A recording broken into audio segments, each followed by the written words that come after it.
أهل حمص إلى بيعة عبد الله بن الزبير ذبحوه رضي الله عنه. ويقال قتل بقرية بيرين، قتله خالد بن خلي بعد وقعة يقال لها مرج راهط في آخر سنة 64 للهجرة رضي الله عنه وأرضاه. عن نعم. النبي صلى الله عليه وسلم قال: يعني في هذا الحديث النبي صلى الله عليه وسلم ضرب مثلا للمنكر والساكت عن الإنكار. هذا فيه دليل أن عقوبة العاصي تعم إذا ترك أو ترك الأمر بالمعروف والنهي عن المنكر، تعم العقوبة، كما قال ربنا: واتقوا فتنة لا تصيبن الذين ظلموا منكم خاصة. لذلك يعلم أن الأمر بالمعروف والنهي عن المنكر هذا يقال له القطب الأعظم في الدين، يعني هو المهم الذي بعث الله سبحانه وتعالى النبيين به، فلو طوي بساطه اضمحلت الديانة وظهر الفساد وخربت البلاد، نسأل الله السلامة. نعم. مثل المراد بكلمة مثل هنا الصفة العجيبة، مش المثل اللي سائر بين الناس، الأمثال التي يقولها الناس، لا. وهذا تجد في كتاب الله وفي سنة نبيه صلى الله عليه وسلم الكثير من ضرب الأمثلة التي تقرب المقصود من أذهان الناس السامعين. بل بعض الفقهاء ألف مؤلفا في أمثال الحديث. هاي الأمثلة ضربها أحيانا بيكون أبلغ في إيصال المعلومة أو الوعد أو الوعيد. حتى في التوحيد، في شرح مسائل العقيدة، تجد في كتاب الله الأمثال التي تقرب الفهم السليم للناس وتصرف عنهم ما يخالف التوحيد. الله تعالى يقول في بيان ثبات أصل التوحيد في قلب المؤمن وأنها مثمرة وأساس لا ينبغي الشك فيه ولا ينبغي أن يزحزح. فقال سبحانه: ألم تر كيف ضرب الله مثلا كلمة طيبة كشجرة طيبة أصلها ثابت وفرعها في السماء تؤتي أكلها كل حين بإذن ربها ويضرب الله الأمثال للناس لعلهم يتذكرون. بعض المفسرين بيقولوا إن هذا مثال لكلمة التوحيد وثباتها. وبالمقابل ربنا يقول في بيان كلمة الكفر والفساد والضلال: ومثل كلمة خبيثة كشجرة خبيثة اجتثت من فوق الأرض ما لها من قرار. وربنا يبين حال من يكفر به ولا يشكره وينكر نعمه، فيقول سبحانه: وضرب الله مثلا قرية كانت آمنة مطمئنة يأتيها رزقها رغدا من كل مكان فكفرت بأنعم الله فأذاقها الله لباس الجوع والخوف بما كانوا يصنعون. وبين سبحانه وتعالى في كتابه أنه الهادي إلى صراط مستقيم، وضرب مثالا لنور هدايته عز وجل، فقال في كتابه: الله نور السماوات والأرض. شو يعني الله نور السماوات والأرض؟ يعني الله هادي إلى الحق، هادي أهل السماء اللي هم الملائكة، هادي من آمن من أهل الأرض لنور الإيمان. مش المعنى أن الله نور بمعنى الضوء زي ما بعض الناس بيفكروا. حتى المشبهة لما بيترجموا القرآن عند هذه الآية بيقولوا الله is light، والعياذ بالله، يعني يصفون الله بالضوء. هذا الضوء هذا تشبيه لله بخلقه، لا يجوز على الله. الله قال: مثل نوره، أي مثل نور الهداية التي يهدي الله بها من يشاء من خلقه، كمشكاة فيها مصباح. طاقة هاي اللي بتكون بالمسجد وبيحطوا فيها المصباح. المصباح في زجاجة، الزجاجة كأنها كوكب دري، نجم لامع، يوقد من شجرة مباركة زيتونة لا شرقية ولا غربية، اللي هو زيت فلسطين، يكاد زيتها يضيء ولو لم تمسسه نار، نور على نور، يهدي الله لنوره من يشاء ويضرب الله الأمثال للناس والله بكل شيء عليم. ويقول سبحانه في امتداح من يفهم هذه الأمثال ويعتبر بها: وتلك الأمثال نضربها للناس وما يعقلها إلا العالمون. بعد ضرب الأمثلة الكثيرة في كتاب الله عز وجل بين الله أنه لا يجوز أن نضرب له الأمثال، لذلك قال: فلا تضربوا لله الأمثال. فلا تضربوا لله الأمثال يعني لا تشبه الله بخلقه، لأنه لا شبيه له لا مثل له. لذلك أحمد بن حنبل وغيره من علماء المسلمين قالوا: مهما تصورت ببالك فالله بخلاف ذلك. واحد من العلماء بلقبوه بقوام السنة، كنيته أبو القاسم، اسمه إسماعيل بن محمد، هذا توفي في القرن السادس الهجري، له كتاب اسمه الحجة في بيان المحجة. بذكر بهذا الكتاب بيقول: روى يوسف ابن موسى قال: سمعت أبا عبد الله، من أبا عبد الله؟ أحمد بن حنبل، يقول: لا تشبه الله بخلقه. سمع سيدنا أحمد يقول: لا تشبه الله بخلقه، ليس كمثله شيء وهو السميع البصير. إذن هذا نص صريح من سيدنا أحمد بن حنبل رضي الله عنه يصرح فيه بتنزيه الله عن الشبيه. اليوم اللي بنتسبوا للإمام أحمد كثير منهم مجسمة، يشبهون الله بخلقه، بل مقيمون على التشبيه والعياذ بالله، وبزعموا أنهم حنابلة. الإمام أحمد في واد وهم في واد آخر، الإمام أحمد منزه أما هم مشبهة. ولورود كلمة المثل والمثل في كتاب الله كثيرا قال الفيروزبادي: المثل والمثل والمثيل كالشبه والشبه والشبيه. هذا لفظا ومعنى. الجمع أمثال، والمثل بالتحريك الحديث، وقد يعبر بالمثل والشبه عن وصف الشيء، نحو قول الله تعالى: مثل الجنة التي وعد المتقون. والمثل عام، لذلك لما أراد ربنا سبحانه وتعالى أن ينفي أو نفي الشبيه عنه من كل وجه خص هذا بالذكر فقال: ليس كمثله شيء. هذه الآية ليس كمثله شيء وهو السميع البصير أصرح آية في القرآن في تنزيه الله تعالى، التنزيه الكلي. أصرح آية، مش أفضل آية، أصرح آية. أفضل آية في القرآن هي آية الكرسي، كما جاء في حديث رواه الترمذي عن سيدنا أبي هريرة أن النبي صلى الله عليه وسلم قال: لكل شيء سنام، وإن سنام القرآن سورة البقرة، وفيها آية هي سيدة آي القرآن، آية الكرسي. فإذا ليس كمثله شيء، شو يعني؟ أن الله لا يشبهه شيء بأي وجه من الوجوه. والكاف في كمثله هذه لتأكيد النفي، ليس كمثله شيء، تنفي عن الله ما لا يليق بالله عز وجل، وهو السميع البصير. بعض الجهل المشبهة يقولون عن أهل السنة يريدون ليس كمثله شيء ولا يكملون، هذا غير صحيح. نحن نقول قال الله تعالى: ليس كمثله شيء وهو السميع البصير.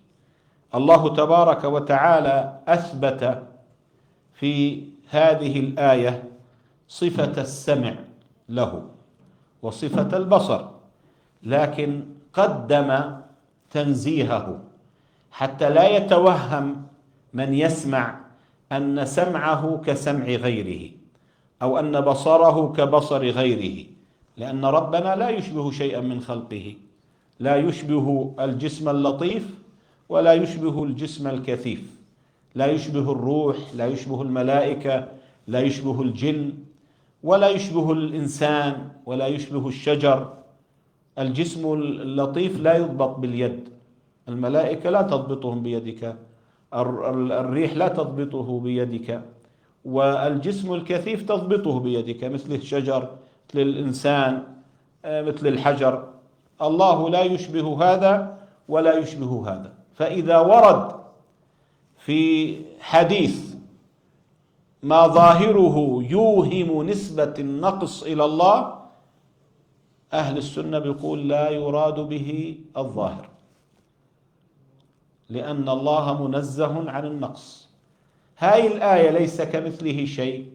بعض مجسمة العصر يقولون والعياذ بالله هذه الآية فيها التنزيه ومع ذلك لم تخلو من التشبيه، فجعلوا هذه الآية اللي هي أصرح آية في تنزيه الله عن الشبيه أنها لا تخلو من التشبيه والعياذ بالله. نعم. مثل القائم في حدود الله. القائم في حدود الله يعني المستقيم على ما منع الله تعالى من مجاوزتها. يقال القائم بأمر الله، معناه الآمر بالمعروف والناهي عن المنكر. وفي لفظ الترمذي مثل القائم على حدود الله تعالى، مثل القائم على حدود الله تعالى. إذن المراد به الآمر بالمعروف والناهي عن المنكر. مثل الآمر على حدود الله تعالى والمدهن. المدهن يعني الذي يغش، الذي يغش، مثل قول الله تعالى ودوا لو تدهن فيدهنون. المدهن هو هذا الذي بيقول العلماء الذي المتلين لمن لا ينبغي التلين له، بعض الناس هكذا. فالحد يعرفه العلماء كالفيروزبادي، يقول الحاجز بين الشيئين، هذا الحد الذي يمنع اختلاط أحدهما بالآخر. يقال حددت كذا أو حددت كذا، جعلت له حدا يميزه. مش احنا بنقول حد الدار؟ شو يعني حد الدار؟ ما تتميز به عن غيرها، هذا معناه. كذلك يقال حد الزاني، ويقال حد شرب الخمر. ليش سموه حد؟ لأنه مانع لمتعاطيه عن معاودة مثله، ومانع لغيره أن يسلك مسلكه، لذلك سموه مانع. الله تعالى يقول سموه حدا. وأجدر ألا يعلموا حدود ما أنزل الله، أي أحكامه. ولذلك ابن رجب يقول وأما حدود الله التي نهى عن اعتدائها فالمراد بها جملة ما أذن في فعله، سواء كان على طريق الوجوب أو الندب أو الإباحة. هاي اعتداؤها شو بكون؟ أن تتجاوز ذلك إلى أن ترتكب ما نهيت عنه. الله تعالى يقول وتلك حدود الله ومن يتعد حدود الله فقد ظلم نفسه. شو المعنى هون؟ هذه جاءت في أن من طلق على غير ما أمر الله به وأذن فيه. ما بيجوز تطلق زوجتك وهي حائض، ما بيجوز تطلق زوجتك وهي في حال النفاس مثلا، هذا خلاف ما جاء في الشرع. هكذا قال العلماء في تفسير هذه الآية، وقالوا تلك حدود الله فلا تعتدوها ومن يتعد حدود الله فأولئك هم الظالمون. شو المعنى هنا؟ المعنى من أمسك بعد أن طلق بغير معروف، أمسك بدون معروف، ربنا قال فإمساك بمعروف أو تسريح بإحسان، هو خالف، أمسك بغير معروف أو سرح بغير إحسان أو أخذ ما أعطى المرأة شيئا على غير وجه الفدية التي أذن الله تعالى فيها. قالوا هذه الآية في هذا نزلت. وقالوا قال الله تعالى تلك حدود الله ومن يطع الله ورسوله يدخله جنات تجري من تحتها الأنهار خالدين فيها وذلك الفوز العظيم ومن يعص الله ورسوله ويتعد حدوده يدخله نارا خالدا فيها وله عذاب مهين. المراد هنا من تجاوز ما فرضه الله للورثة ففضل وارثا وزاده على حقه أو نقصه منه. لذلك نبينا صلى الله عليه وسلم قال في خطبة حجة الوداع: إن الله قد أعطى كل ذي حق حقه فلا وصية لوارث. وروى النواس ابن سمعان رضي الله عنه عن النبي صلى الله عليه وسلم أنه قال: ضرب الله مثلا صراطا مستقيما وعلى جنبتي الصراط سواران فيهما أبواب مفتحة وعلى الأبواب ستور مرخاة وعلى باب الصراط داع يقول: يا أيها الناس ادخلوا الصراط جميعا ولا تعوجوا، وداع يدعو من جوف الصراط، فإذا أراد أن يفتح شيئا من تلك الأبواب قال: ويحك لا تفتحه فإنك إن تفتحه تلجه. والصراط المراد به الإسلام، والسواران حدود الله، والأبواب المفتحة محارم الله. وذلك الداعي على رأس الصراط كتاب الله، والداعي من فوق واعظ الله في قلب كل مسلم. يعني سيدنا محمد صلى الله عليه وسلم يضرب مثل الإسلام في هذا الحديث بصراط مستقيم. صراط المستقيم يعني الطريق سهل واسع موصل يوصل من يسلكه إلى مطلوبه، وهو مع هذا مستقيم لا عوج فيه، فيقتضي ذلك قربه وسهولته. وعلى جنبتي الصراط يمنة ويسرة سوران. شو هم السوران هذا؟ هذول السوران اللي هم حدود الله، كما أن السور يمنع من كان داخله من تعديه ومجاوزته، وكذلك الإسلام يمنع من دخله من الخروج عن حدوده ومجاوزته. وليس وراء ما حد الله من المأذون فيه إلا ما نهى عنه سبحانه وتعالى. لذلك ربنا مدح الحافظين لحدوده وذم من لا يعرف حد الحلال من الحرام. قال: الأعراب أشد كفرا ونفاقا وأجدر ألا يعلموا حدود ما أنزل الله على رسوله. وقد ورد في حديث القرآن أنه يقول: لمن عمل به حفظ حدودي، ولمن لم يعمل به تعدى حدودي. يعني القرآن بدافع عمن عمل به، يدافع عنه. يعني المراد أن من لم يجاوز ما أذن له فيه إلى ما نهي عنه فقد حفظ حدود الله، أما من تعدى ذلك فقد تعدى حدود الله. وقد تطلق الحدود يا أحبابي ويراد بها نفس المحارم المعاصي، فحينئذ يقال: لا تقربوا حدود الله، تلك حدود الله فلا تقربوها. يعني النهي عن ارتكاب ما نهى عنه في الآية من المحظورات، مثلا محظورات الصيام ابتعد عنها، محظورات الاعتكاف في المسجد ابتعد عنها. ومن هذا المعنى ولذلك قال العلماء: وتسمية المحارم حدودا.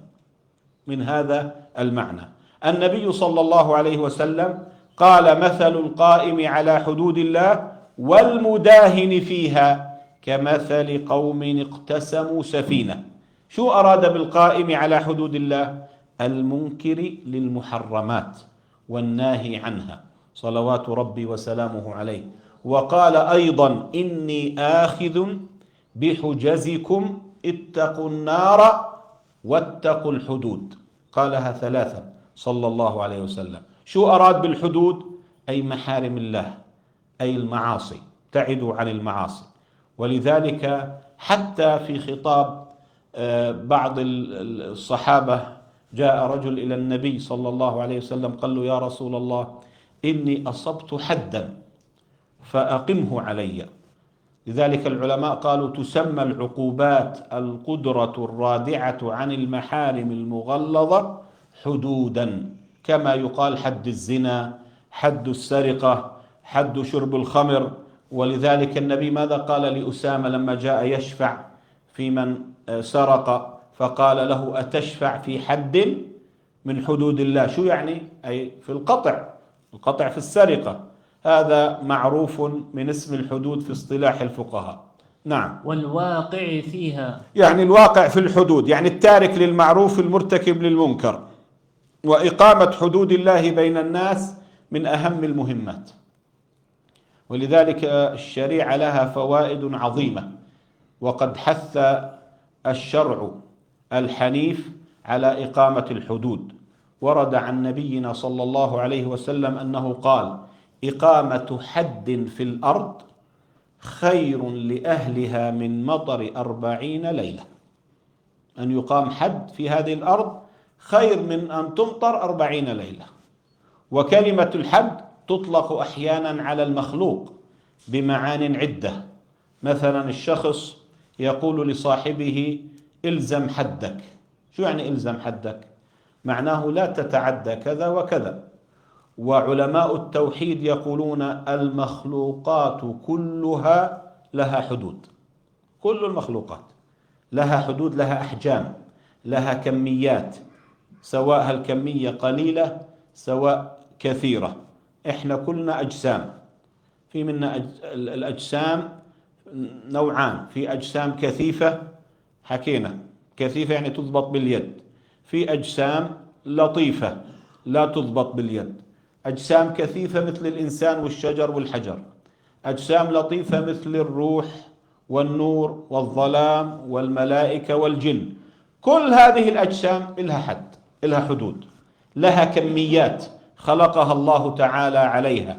الله منزه عن ذلك. بعض الذين ما عندهم فهم لما قرأوا قول الله تعالى: تلك حدود الله، ظنوا أن الله له حد، والعياذ بالله.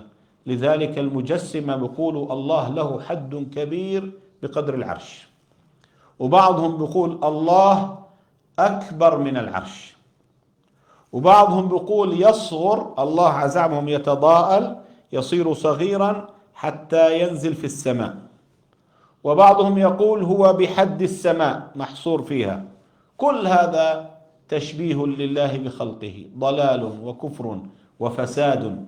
الإمام الطحاوي اللي توفي سنة 321 هجري، صار له أكثر من 1000 سنة ميت، قال في عقيدته المشهورة: تعالى يعني الله عن الحدود والأركان والأعضاء والأدوات لا تحويه الجهات الست كسائر المبتدعات. يعني ربنا لا يوصف بالحدود، لا يوصف ربنا بالكميات، لا الصغيرة ولا الكبيرة، لا، لأن المحدود محتاج إلى من حده على هذا الحد، والمحتاج عاجز. كيف بده يكون إله وهو عاجز؟ لا يكون إلها. فإذا لما نقول ربنا عظيم ليس من حيث الجسمية والتركيب، لا يجوز هذا على الله. إحنا مركبين، المركب محتاج لمن ركبه، محتاج لمن حده بذلك الحد، محتاج لمن قدره بمقداره الذي هو عليه، سواء كان هالمقدار كثير سواء كان هالمقدار قليل. كل مخلوقات الله محدودة. الله تعالى قال: وكل شيء عنده بمقدار، وقال: ليس كمثله شيء. فمن نظر في هاتين الآيتين علم أن العالم وما فيه له حد ومقدار، منه العظيم المقدار ومنه القليل المقدار. وعلم أن ربنا ليس له مقدار، لا كبير ولا قليل، لأنه لو كان له مقدار لكان شبها لأجزاء العالم المقدرة المحدودة. فإذا الإيمان بالله إنك تنزه ربنا عن مشابهة المخلوقات بأي وجه من الوجوه. هذا معنى الإيمان بالله. تعتقد أن ربنا موجود من غير أن تشبهه بشيء من خلقه، لأنه نفى عن نفسه المشابهة. ليس كمثله شيء، لا يشبه شيئا من خلقه، لا هو حجم كثيف ولا هو حجم لطيف، لا يجوز عليه الحجم إن كان صغيرا وإن كان كبيرا. ربنا قال وكل شيء عنده بمقدار، يعني كل شيء خلق ربنا خلقه على قدر معين من الحجم. انظر حبة الخردل لها حجم صغير، شيك، حبة القمح أكبر منها، حبة العنب أكبر، إلى أن تصل إلى العرش اللي هو أكبر مخلوق خلق ربنا من حيث المساحة من حيث المقدار. الله لا يجوز أن يكون له حد. في بعض الناس بيقولوا الله له حد هو يعلمه نحن لا نعلمه، هذا تشبيه لله بخلقه. العرش له حد يعلمه الله لا نعلمه نحن. لا يجوز أن يتصف ربنا بصفات الأجسام. الجسم يعني لا يخلو عن الحركة والسكون، شيك، ولا يسبقهما. يستحيل أن يكون الجسم غير متحرك وغير ساكن، ما في يسبق الحركة والسكون. يا بيكون متحرك الجسم يا بيكون إيش؟ ساكن. هل يسبق هاتين الصفتين؟ لا يسبقهما. إذن الجسم مخلوق. لماذا؟ لأنه قامت به الصفات، الحركة والسكون، قامت به الأعراض. فإذا هو حجم قامت به الأعراض. الأعراض اللي هي الحركة والسكون. الحركة والسكون بالمشاهدة نعرف أنها مخلوقة.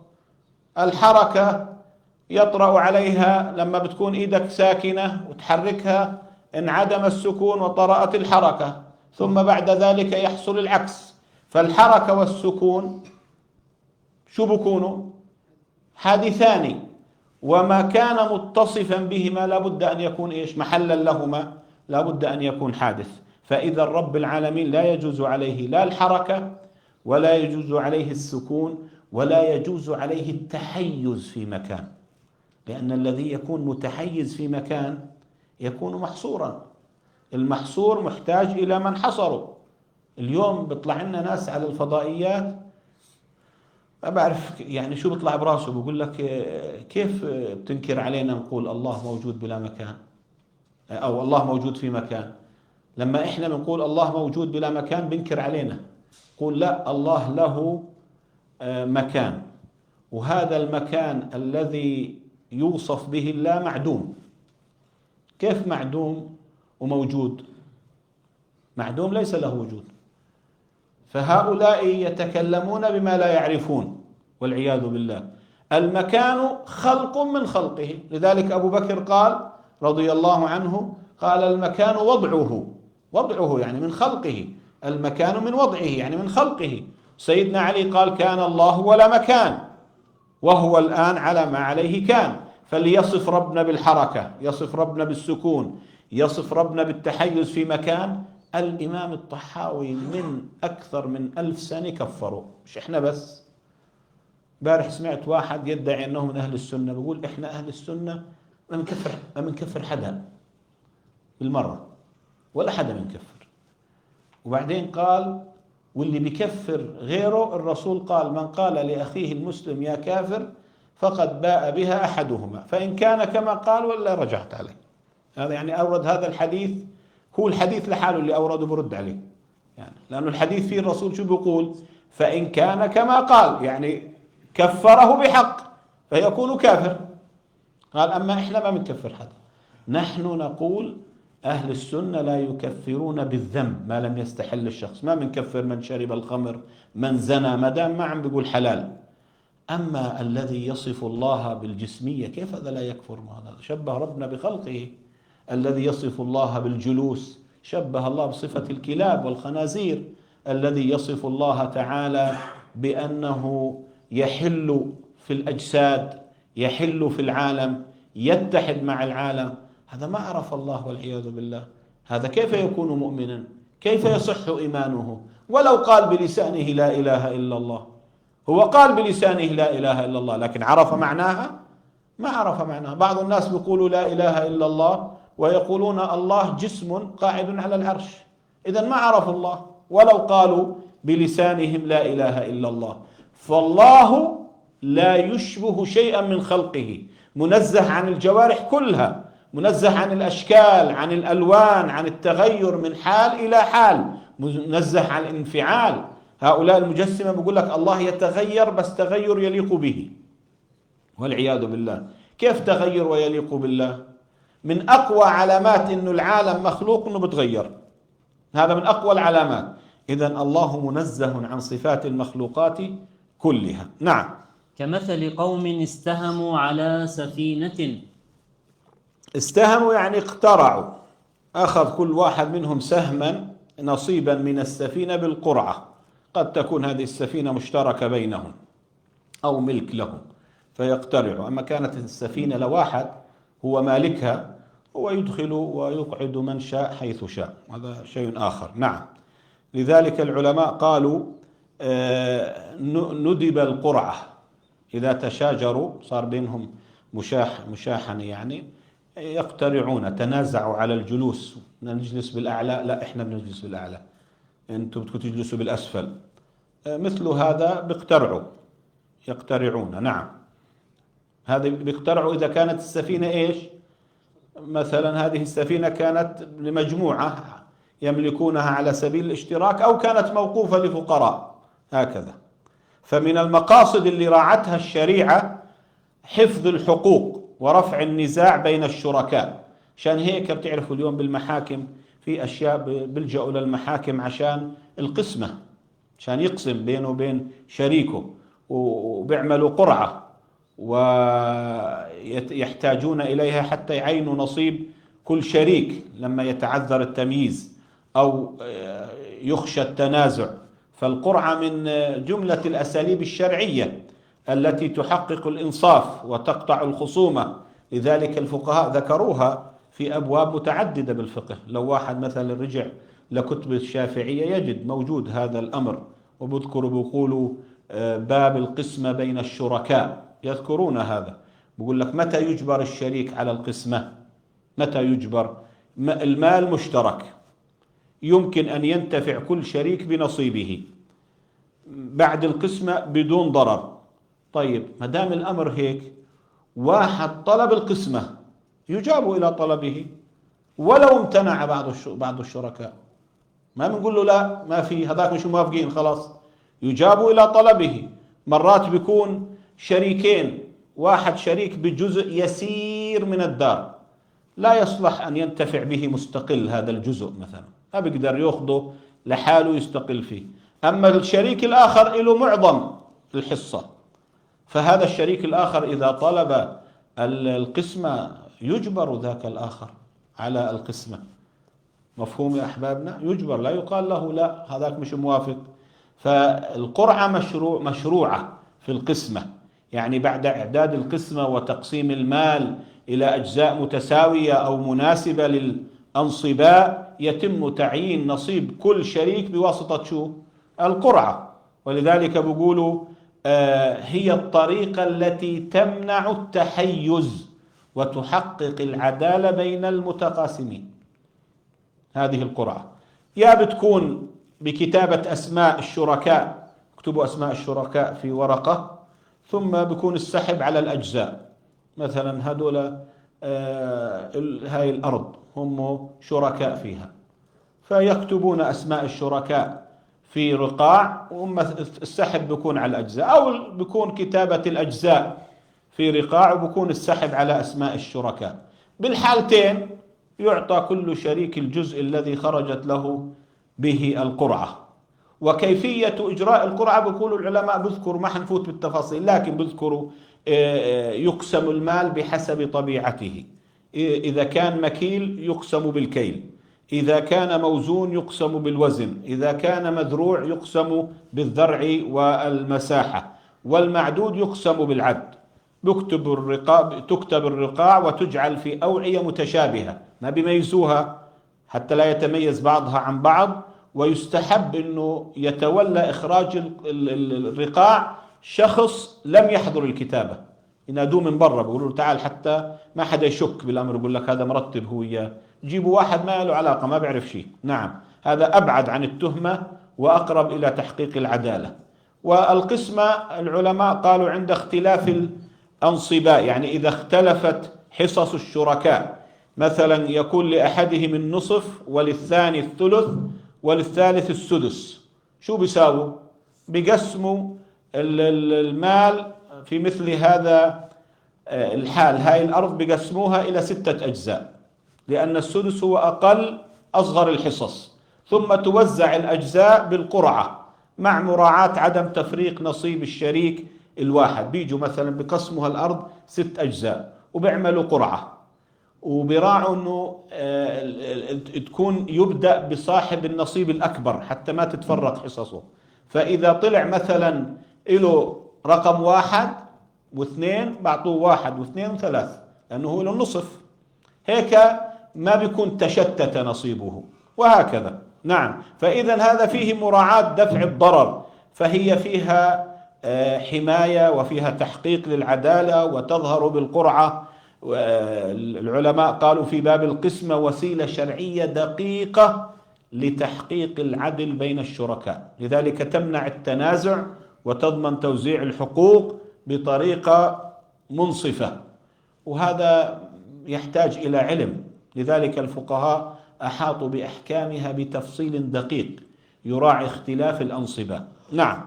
فصار بعضهم أعلاها.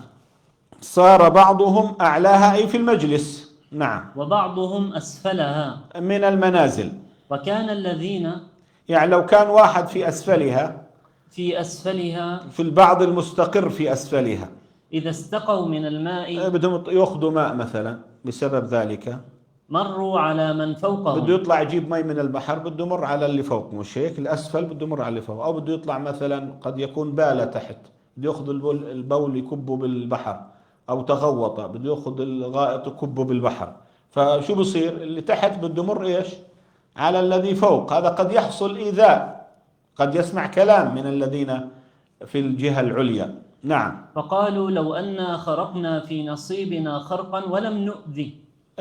قال هؤلاء الذين في الأسفل لو نعمل خرق في نصيبنا اللي تحت بالأسفل حتى ما نضل طالعين عليهم نازلين، ولم نؤذي من فوقنا، لا نضرهم. نعم. ولم نؤذي من فوقنا، هكذا يعني يجيء من أسفلها إلى أعلاها، هذا معناه.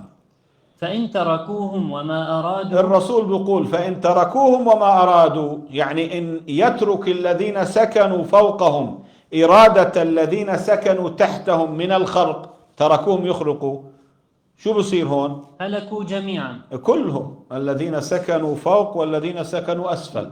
لماذا؟ لأنه بخرق السفينة بيغرق بس اللي تحت ولا بيغرق الجميع؟ بيغرق الجميع. طيب. وإن أخذوا على أيديهم، يعني أخذوا على أيديهم معناه منعوهم، هذا معنى أخذوا على أيديهم، منعوهم أن يخرقوا، هكذا. نجوا. نجوا. في رواية أنجوه، يعني خلصوه. نعم. ونجوا جميعا، جميع من في السفينة. ولو لم يذكر الرسول قوله ونجوا جميعا لكانت النجاة اختصت بالآخذين فقط، والأمر ليس كذلك، بل كلهم نجوا لعدم الخرق. وهكذا يعني المثال النبي ضربه أن الحدود إذا أقيمت وأمر بالمعروف ونهي عن المنكر تحصل النجاة للكل، وإلا هلك العاصي بالمعصية وغيرهم بترك الإقامة. يعني المعنى من هذا الحديث أنه كذلك إن منع الناس الفاسق عن الفسق ونجوا من عذاب الله، وإن تركوه على فعل المعصية ولم يقيموا عليه الحد حل بهم العذاب وهلكوا بشؤمه. وهذا معنى قوله تعالى واتقوا فتنة لا تصيبن الذين ظلموا منكم خاصة، أي تصيبكم عامة بسبب شو؟ مداهنتكم، لأنه في عنا إشي اسمه مداهنة، في عنا إشي اسمه مداراة. في فرق بين المداهنة والمداراة. المداراة هي صفة مدح، المداهنة صفة ذم. المداري يعني يتلطف بصاحبه حتى يعني يدل على الخير، يستخرج منه الحق، يرده عن الباطل، لذلك يتلطف به. أما المداهن المداهن يتلطف به ليقره على باطله، يتركه على هواه. فإذا المداراة ممدوحة، أنت تداري الجاهل حتى تعلمه، هذا شيء حسن. أنت تداري الفاسق حتى تنهاه عن فعله، مش حتى تقر على هذا الفعل. ما بتغلظ له بطريقة ينفر، تنكر عليه بلطف، إما بالقول إما بالفعل، إذا احتجت إلى أن تتألفه. أما اللي بداهن بعاشر الفاسق ويظهر له الرضا على المنكر الذي يعمله، هذا مذموم هذا. أما المداري ممدوح. لذلك قال الشاعر: فدارهم ما دمت في دارهم، هكذا قالوا. فالمداهنة إنما تكون في الباطل مع الأعداء، والمداراة في أمر حق مع الأحباء. فالنبي صلى الله عليه وسلم أعطى مثالا للذي يقع في المعاصي والذي يأخذ على يديه، فقال: مثل قوم استهموا في سفينة، ناس قعدوا، مختصر الحديث، قعدوا فوق وناس قعدوا تحت، وكان هؤلاء الذين تحت إذا أرادوا أن يأخذوا الماء من البحر يمرون على الذين فوق، فقالوا: بدل أن نمر على إخواننا الذين فوق، لو أننا ثقبنا هذه السفينة التي نحن فيها من حيث نحن، فسهل لنا تناول الماء. قال عليه الصلاة والسلام: فإن تركوهم وما أرادوا غرقوا وغرقوا جميعا، وإن أخذوا على أيديهم نجوا ونجوا جميعا. وهكذا شأن المسلمين مع الواقع في معصية الله، إذا أخذوا على يد الواقع في معصية الله يستفيدون جميعا، وإذا تهاونوا في ذلك ولم يأخذوا على يد الواقع في المعاصي يعم البلاء بهم جميعا. واللي بينظر في أحوالنا اليوم يا أحبابنا يجد مصداق حديث النبي صلى الله عليه وسلم: تركوا الأمر بالمعروف، تركوا النهي عن المنكر، نزلت علينا المصائب، نزلت علينا المصائب. فالأمر بالمعروف والنهي عن المنكر هذا أمر مهم في الدين، مهم جدا. اليوم الكفر منتشر، في ناس بنكر عليك. ليش بتنكر على من يكفر؟ بنكر عليك أنت. إذا واحد سمعته سب الله قلت له هذا كفر لا يجوز، تبرأ منه، ارجع إلى الإسلام بالنطق بالشهادتين، بقول لك: يا شيخ ليش بتكفر؟ يا شيخ بقول لك: أنت ليش بتكفر؟ أما هذاك الذي سب الله لا يتكلم معه. مش هذا موجود اليوم؟ ومن يسب دين الإسلام، ومن يسب القرآن، ومن يسب الملائكة، ومن يشبه الله بخلقه، إلى غير ذلك مما نسمع من المنكرات اليوم. فإذا العالم سكت وانتشرت المنكرات، هذا تنزل عليه لعائن الله، ليس له أن يسكت ما دام قادرا على أن ينكر المنكر. أنت قادر تنكر المنكر وتؤمر بالمعروف، افعل، لك ثواب عظيم عند الله. لذلك العلماء قالوا: يستفاد من هذا الحديث أحكام، من جملته جواز الضرب بالمثل وجواز القرعة. لو واحد قال لك: شو الدليل على القرعة؟ هذا الحديث. الرسول عليه الصلاة والسلام ضرب المثل هنا بالقوم الذين ركبوا السفينة، ولم يذم من استهموا في السفينة ولا أبطل فعلهم صلى الله عليه وسلم، وضرب به مثلا لمن نجا من الهلكة في دينه. وكذلك في هذا الحديث يستفاد منه تعذيب العامة بذنوب الخاصة، واستحقاق العقوبة بترك النهي عن المنكر مع القدرة، قادر وتترك. كذلك يستفاد أنه مطلوب أن تتحمل جارك في بعض الأشياء التي تصدر منه وتصبر عليه خشية أن يقع في أشد، تصير الأمور أصعب. اصبر عليه، مرات بيكون جارك صعب، في بعض الأمور تحتاج تصبر عليه، زي هؤلاء كما جاء في مثال هؤلاء أصحاب السفينة. كذلك فيه إثبات القرعة في سكن السفينة إذا تشاحوا، يعني تنازعوا، وذلك فيما إذا نزلوا معا، إذا كلهم نزلوا. أما من سبق منهم فهو أحق، من سبق يكون أحق. هذا المثال الذي ضربه النبي صلى الله عليه وسلم يبين لنا شؤم السكوت عن الأمر بالمعروف وعن النهي عن المنكر. ويعلم من هذا أنه متى ما انتشرت وتولدت هذه الآفات والبدع المنكرة وأمثالها في الملة المحمدية إلا لقلة إنكارها، يعني هذه البدع ما انتشرت إلا بسبب القليل ممن ينكر. انتشرت وتولدت هذه الآفات والبدع، شو سببها؟ السبب أنه ما في من ينكر، قليل من ينكر. السبب في ذلك قلة إنكارها، وترك الناس هذه البدع تنتشر في هذا المكان وفي هذا المكان وفي هذا المكان، تركوها تنتشر. وإلا لو كانوا ينكرون أول بأول ما وصل الحال إلى ما وصل إليه كما نرى اليوم. لذلك ربنا يقول: كنتم خير أمة أخرجت للناس تأمرون بالمعروف وتنهون عن المنكر. وقد شهد العليم الفتاح لمن يأمر بالمعروف بالخير والفلاح، فقال سبحانه: ولتكن منكم أمة يدعون إلى الخير ويأمرون بالمعروف وينهون عن المنكر وأولئك هم المفلحون.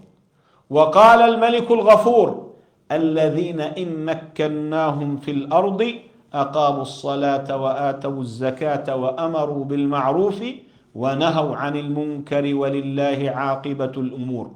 فتمثيل النبي صلى الله عليه وسلم بالقوم الذين استهموا في السفينة معروف. وقد أهلك من قوم يوشع عليه السلام ألوف بتركهم الأمر بالمعروف. سبب هلاكهم أنهم تركوا الأمر بالمعروف. فالأمر بالمعروف والنهي عن المنكر هذا من قواعد الدين، هذا طريق سيد المرسلين صلى الله عليه وسلم، هذا يقرب لرب العالمين. فمن ترك الأمر بالمعروف والنهي عن المنكر مع القدرة فقد خالف الرب الرؤوف ووقع في أمر مخوف. لذلك العلماء قالوا: الأمر بالمعروف والنهي عن المنكر واجب على كل من قدر عليه. شفتوا هاي العبارة؟ الأمر بالمعروف والنهي عن المنكر واجب على كل من قدر عليه. وكيف بيطلع لنا اليوم بدرسوا بالمدارس إنه النبي الله أرسله ولم يأمره بالتبليغ؟ إذا العلماء بيقولوا الأمر بالمعروف والنهي عن المنكر واجب على كل من قدر عليه ولو يكن نبيا. في بعض الكتب بيعلموا بيقولوا الفرق بين النبي والرسول، بيقولوا النبي إنسان الله أوحى إليه ولم يأمره بالتبليغ. مليان هذا الكلام في الكتب. هذا غلط، وغلط شنيع لا يجوز أن يعلم للأولاد. بيقولوا أما الرسول إنسان أوحى الله إليه بشرع وأمره بتبليغه. إذا النبي أوحي إليه بشرع ولم يؤمر بتبليغه، شو معناته؟ طيب ما فائدته؟ يعني ربنا أنزل عليه شرع وقال له: هذا شرع أنزل عليك وأن تجلس في بيتك لا تبلغه لأحد، لا تعلمه لأحد. هذا موجود بكتب بعض العلماء، موجود كتب بعض الفقهاء. في ناس بنقل هالعبارة بدون ما يحقق فيها، بدون ما يتطلع فيها. أما اللي بيحقق وبدقق بلاقي هالعبارة مش سليمة، بلاقي هالعبارة غير صحيحة. كيف إذا أنت وأنا مع القدرة بدنا نؤمر بالمعروف وننهى عن المنكر، كيف النبي ما بده يؤمر بالمعروف وينهى عن المنكر؟ كيف؟ طيب شو الفرق الصحيح بين النبي والرسول؟ إنه النبي والرسول أول شيء كلاهما مأموران بالتبليغ. اتفقنا على هذه؟ النبي مأمور بالتبليغ والرسول مأمور بالتبليغ. الفرق بينهما أن النبي الله أوحى إليه باتباع شرع الرسول الذي قبله، ما أوحى له بشرع جديد. نزل مثلا عليه جبريل قال له: أنت تتبع شرع من قبلك وتبلغه. أما الرسول الله أوحى إليه بشرع جديد وأمره بتبليغه. إذن هذا مأمور بالتبليغ وهذا مأمور بالتبليغ. وين ما لقيتوا عبارة أن النبي لا يؤمر بالتبليغ هذا كلام فاسد، مهما كان الكتاب الذي تقرؤون فيه. مش العبرة إحنا بالأسماء، إحنا العبرة بموافقة الشريعة. الحق نتبعه. سيدنا علي قال اعرف الحق تعرف أهله. مش والله فلان قال، ما دام فلان قال معناته صواب، إذا فلان ما قال معناته مش صواب. ليس هذا الأمر، لا نتبع نحن أشخاصا. المعصوم عنا اللي لا يخطئ هو سيدنا محمد صلى الله عليه وسلم. الرسول ما بيخطئ بالدين، هو قال كل يؤخذ من قوله ويدع غير رسول الله. سيدنا مالك لما زار النبي عليه الصلاة والسلام وقف أمام قبره وقال ما منا إلا راد ومردود عليه إلا صاحب هذا القبر. سيدنا محمد يؤخذ بكلامه ولا يخطأ ولا يرد عليه، لأن ما يقول النبي حق صلى الله عليه وسلم. أليس عبد الله بن عمرو بن العاص جاء يقول لنبينا صلى الله عليه وسلم إن قريشا لامتني يا رسول الله؟ قالوا يا عبد الله تكتب كل ما يقول محمد وهو رجل يخطئ ويصيب؟ كيف بتكتب كل ما يقول؟ فالنبي ماذا قال لعبد الله بن عمرو بن العاص؟ قال له اكتب والذي نفسي بيده لا يخرج منه إلا الحق. معناته النبي لا يغلط، لا يخطئ في الدين صلى الله عليه وسلم. وما أتاكم الرسول فخذوه وما نهاكم عنه فانتهوا. احنا نتبع الحبيب صلى الله عليه وسلم. أما غير النبي يجوز عليه أن يخطئ، يجوز عليه أن يخطئ على حسب الحال. سيدنا أبو بكر أخطأ وهو أفضل أولياء البشر. سيدنا عمر أخطأ وهو ثاني أفضل أولياء البشر. سيدنا الشافعي كان يقول يعني أنا اجتهدت ألا يكون خطأ في كتابي، لكنه يوجد أخطاء. كان في له كتاب كل ما راجعوا يجد فيه خطأ، كل ما راجعوا يجد فيه خطأ. راجعوا مرات كثيرة، قال سبحان الله أبى الله أن يكون كتاب ما فيه خطأ إلا كتابه. فيعني قد يحصل من الشافعي، من مالك، من أبي حنيفة رضي الله عنهم وأرضاهم، مش الخطأ اللي هو أن يهلكك يدخلك يوقعك بالكفر، لا، هذول معصومين كأولياء، معصومين من الكفر. لكن من الخطأ اللي هو دون الكفر قد يقع، زي ما حكينا بسيدنا أبي بكر وبسيدنا عمر رضي الله عنهم وأرضاهم. نعم. رواه البخاري آخرها. رواه البخاري. ذكرت القائم في حدود الله معناه المنكر. المتن بس تأكد أنه ذكرته.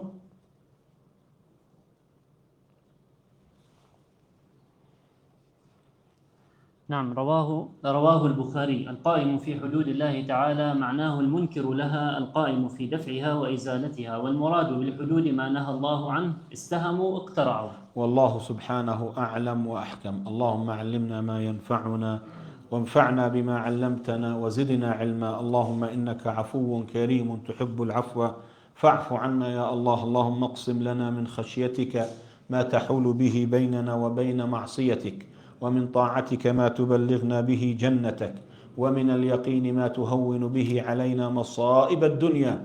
اللهم متعنا بأسماعنا وأبصارنا وقوتنا ما أحييتنا، واجعله الوارث منا، واجعل ثأرنا على من ظلمنا، وانصرنا على من عادانا يا رب العالمين. اللهم ارفع القتل والظلم والبلاء عن إخواننا في غزة وفلسطين. اللهم فرج عنهم كربهم يا رب العالمين. اللهم أنزل عليهم السكينة والطمأنينة يا حي يا قيوم. اللهم أمدهم بمدد من عندك يا رب العالمين، وانصرهم على عدوهم وعلى عدوك يا الله يا الله يا الله. اللهم اجعل هذا البلد آمنا مطمئنا سخاء رخاء وسائر بلاد المسلمين.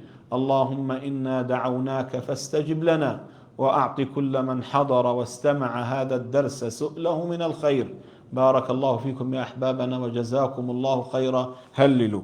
لا إله إلا الله، لا إله إلا الله، لا إله إلا الله. اللهم صل على سيدنا محمد وعلى آله وصحبه وسلم. اللهم صل على سيدنا محمد وعلى آله وصحبه